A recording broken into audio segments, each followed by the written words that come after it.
But first, issues with feces popping up once again at a public place in Madison.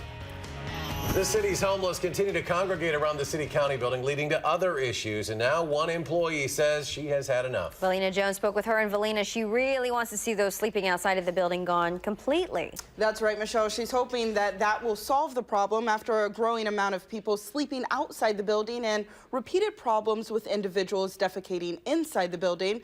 Kelly McConnell says enough is enough.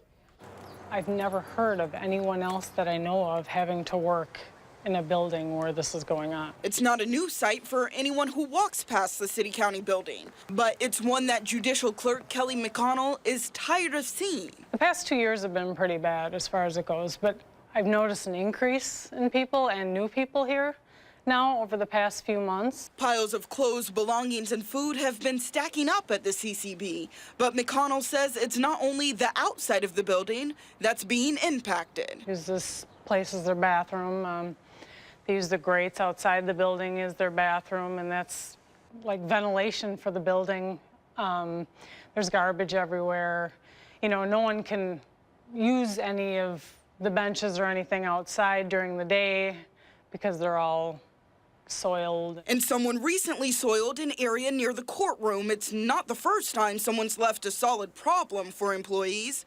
And now they think the pileups are attracting mice and rats. It's a situation the county says it's desperately trying to stop. We've had private security come into the building and patrol the building overnight, trying to make sure, you know, sweeping buildings, checking bathrooms to make sure that after all the employees are gone, that there are not people hiding in the bathrooms, so then they can stay here overnight. But until the homeless find another place to call home, homeless advocate Brenda Conkle says the CCB will continue to see more of the same. What we need is a safe and sanitary place for people to sleep at night.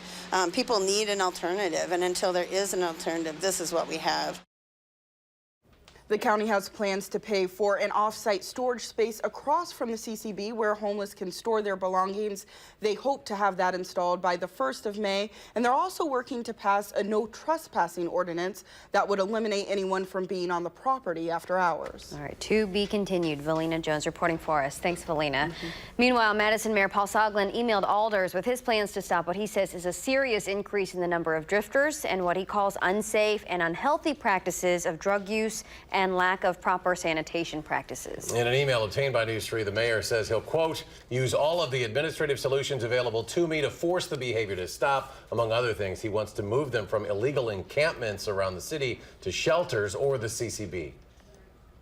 His proposals are preposterous, really. If he thinks everybody who's sleeping outside right now is going to come sleep at the city-county building if the police catch him anywhere, I think he's not going to want that either.